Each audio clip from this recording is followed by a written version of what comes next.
السلام عليكم، اخباركم ايه؟ ان شاء الله نعمل خلية النحل زي ما انتوا شايفينها كده، طرية جدا وهشة وعاملة زي القطن. بطريقة حلوة جدا ان شاء الله هتعتمديها. وهتجربيها هتعجبك جدا بجد يا جماعة، دي من احلى الطرق لخلية النحل. طعمها روعة حلوة جدا، هنعرف ازاي تبقى طرية وهشة وعاملة زي القطن كده زي ما انت شايفاها في الفيديو. بجد حاجة كده مش قادرة اقولك، بجد خيالي يا جماعة، طعمها روعة. شايفين عاملة ازاي؟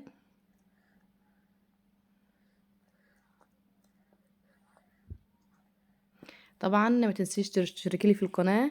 ولو بتتفرجي على الفيسبوك اعملي لي متابعة للصفحة. ما تنسيش اللايك. شايفة بقى الشوكولاتة فيها عاملة ازاي؟ بجد يا جماعة طعمها حكاية. يلا نسمي الله ونبدأ كده ونصلي على النبي صلى الله عليه وسلم ونشوف المقادير بتاعتنا.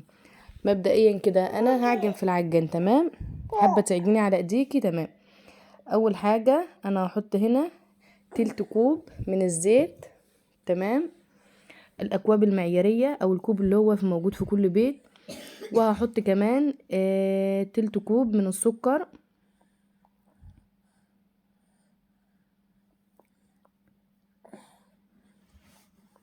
وهحط كمان معلقتين لبن بودرة، ودول اختياري بس هما بيفرقوا في الطعم، بينقلوا فعلا المعجنات في حتة تانية. مش حابة خلاص عادي. هنا كوب مية دافية، يعني تحط صباعك فيه كده تستحملي اللي يعني تحسي ان هي دافية مش سخنة. وحاطة هنا يعني كيس خميرة فورية حوالي بتاع 7 جرام. وهحط معلقه زبده، ودي برضو اختياري، هي واللبن اختياري، حابه تحطيهم تمام، مش حابه خلاص. وممكن لو انت مش حابه تعجني بميه ممكن تضيفي كوب اللبن، وممكن تحطي نص لبن ونص ميه. يعني حسب احتياجاتك اللي انت عايزاه وحسب المتاح عندك في البيت، تمام. هبدا بقى كده اخدهم على العجان، حطيت رشه ملح بسيطه خالص. وحطيت 500 جرام، يعني نص كيلو من الدقيق، طبعا اي نوع دقيق انت بتفضليه او بتستخدميه. انا هنا حطيت طبعا كوب من الميه. وطبعا العجينه قبل الزياده احتاجت هحط لها، ما احتاجتش خلاص. زي ما قلت لك الدقيق من نوع لنوع بيختلف، تمام. هبدا بقى كده الم في العجينه لازم يا جماعه تتخدم كويس جدا. هي خلاص بتبدا تلم اهي، العجينه دي بتبقى بتلزق حاجه بسيطه، انا عايزاها طريه تمام. هنا هتحتاج حوالي معلقتين ميه، يعني انا كده اخدت مج وزودت كمان معلقتين ميه. طبعا ممكن العجينه بتاعتك ممكن ما تحتاجش، ممكن تحتاج اكتر من معلقتين ميه تاني، لان الدقيق طبعا بيختلف. صلى على النبي صلى الله عليه وسلم. ولو وصلت معايا لحد هنا يا حلوه وما اشتركتيش في القناه اشتركي لي فيها، ولو يا قمر ما حطيتيش اللايك حطي لي اللايك. طبعا الجو بقى برد، انا هدفلها الفرن، تمام. لمدة 5 دقايق وهحطها في الفرن، تمام. غطيها بستريتش او بفوطة هتقعد في الفرن. ممكن تقعد حوالي بتاع ساعة، هي فعلا قعدت معايا ساعة واختمرت زي ما انت شايفاها كده. هبدأ بقى اجيب كده صينية مقاس 35. لو مقاس 35 ممكن تضيفي فيها ورق زبدة. هنا انا ما حبيتش احط ورق زبدة علشان اعرفك ان هي مش تلزق ولا اي حاجة، انا كان عندي الورق الزبدة بس انا حبيت ان انا ادهنها زيت. علشان تشوفي ان مش شرط يعني فيها ورق الزبدة، تمام. بخرج الهواء بقى كده من العجينة بتاعتي وببدأ اقطعها لقطع صغيرة زي ما انت شايفاها. حجم هنا العجينة حوالي 20. طبعا انا هنا بشوفها في الميزان، بس على فكرة انا كنت بقطعها واحطها كانت بتطلع فعلا 20. يعني الواحد برضو بيبقى ليه نظرية كده شوية، مش حابة تستخدمي الميزان، تمام. خديها بالوايم كده.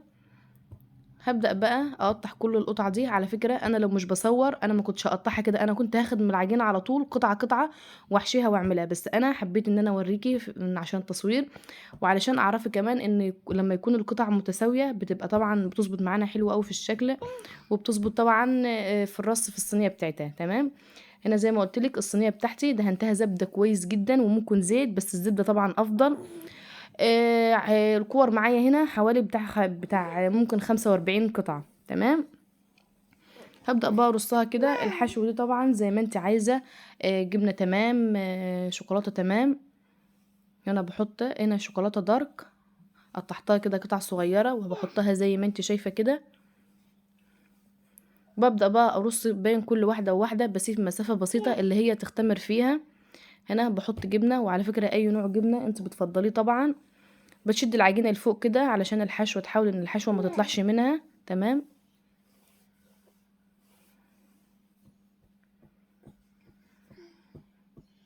صلوا على النبي صلى الله عليه وسلم. بعمل بقى كل الكميه بنفس الطريقه دي.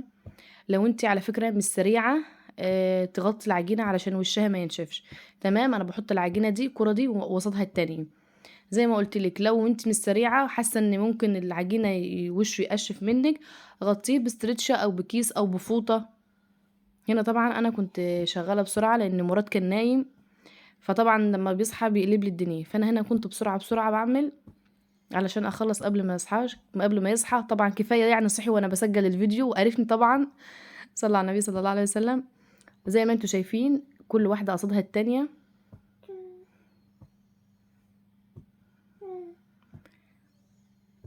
هعملها بقى كلها بالطريقه دي وهدخلها وهسخنها برضو. شايفين الفراغات اللي فيها دي؟ ده لما بيختمر كله بيقفل على بعضيه. تمام. هحضر هنا بقى صفار بيضة، وعلى فكرة مش شرط بيضة، ممكن بلبن بس، ممكن بحبة نسكافيه بس. وحطيت معلقتين حليب وحطيت معلقة خل، وابدأ بقى كله ده اضربه زي ما انت شايفة كده. والصينية بتاعتي دخلت اختمرت حوالي بتاع نص ساعة او تلت ساعة، طبعا علشان انا كنت مسخنة لها الفرن لمدة 5 دقايق، فطبعا اختمرت معايا بسرعة طبعا لان الجو برد، فالحاجة ممكن تأخر شوية. فأنا طبعا بنجز عشان خاطر مراد، فبسخن الفرن على طول والحاجة بتختمر معايا بسرعة. هبدأ بقى وش العجينة كده اروح عاملاها بالبيض. تمام. زي ما انا قلتلك ممكن كمان ما تستخدميش البيض خالص، انا هنا استخدمت بيض علشان التصوير بس فقط لا غير. يعني انا قلتلك ان هي من غير بيض، هي فعلا بتنفع من غير بيض، بالوش بس لبن كده او حبة نسكافيه الدنيا بتبقى تمام ومية مية. هديها بقى حبة سمسم، ممكن حبة البركة على فكرة، بس طبعا عشان انا حاطه شوكولاتة هنا حبيت ان انا استكفى بالسمسم بس. اديها بقى سمسم زي ما انت عايزه بقى. السمسم عامه بيبقى في المعجنات حلو جدا، وغير كده كمان بيدي اللون حلو قوي للعجينه، وطبعا عيننا بتاكل قبل البق. هدخلها بقى على درجة حرارة 180 أو 190 فوق المتوسط بشوية. هتاخد لها حوالي بتاع تلت ساعة. وأول ما تطلع طبعا هديها بقى عسل نحل أو سيرب اللي هو بتاع الكنافة بس يكون تقيل. هبدأ بقى اديها كده زي ما انت تقولي. طب ما انت حاطة جبنة، على فكرة الجبنة مع العسل بيدي طعم يا جماعة خرافي جدا، ما تخافيش. مش حابة براحتك عادي، ما تحطيش كفاية. يعني انا بتكلم عن الناس اللي هي عشان الجبنة وكده مش حابة تحشي بجبنة ما تحشي. نام يا ماما نام نام. معلش يا جماعة انا اسفة. هبدأ بقى بالفرشة كده علشان اتأكد ان العسل وتوزع لكله. على فكرة بتدي طبعا يعني قيمة غذائية للأطفال كمان يا جماعة حلوة قوي. هبدأ بقى اغطيها، وانا غطيتها انا بالفوطة، المفروض كنت غطيتها بالاسترتش على فكرة الفوطة اتوسخت. شايفين بقى طريقة عاملة ازاي؟ بجد هشة او هشة جدا. انا كنت ممكن اسيبها 10 دقايق، المفروض انها تفضل 10 دقايق متغطية، بس انا هنا كنت مستعجلة في الفيديو، فيمكن قد تكون اخدت معايا دقيقتين، وكانت بالنتيجة الهايلة اللي انتوا شايفينها دي وطرية جدا. يعني بتهيألي ما لحقتش اصلا ترد من حرارة الفرن. انتوا شايفين اهو زي ما انتوا شايفين البخار طالع، بس طبعا العجينة مخدومة كويس جدا وحلوة جدا زي ما انتوا شايفينها طرية جدا وحلوة. تمام. اتمنى يا رب ان يكون فيديو النهارده عجبكم ان شاء الله. شايفين بقى عامله ازاي؟ حاجه كده روعه يا جماعه روعه. طبعا لسه طبعا لما تبرد هتبقى اجمل واجمل كمان، وهي طبعا كده حلوه من غير اي حاجه.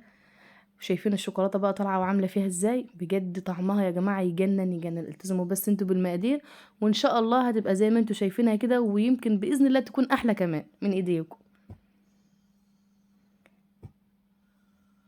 شايفين بقى بجد حاجة كده، وشايفين من غير ورق زبدة ولا اي حاجة، ما لزقتش ولا اتحروقت ولا اي حاجة. اتمنى يا رب ان فيديو النهاردة يكون عجبكم. دمتم بخير، والسلام عليكم ورحمة الله وبركاته.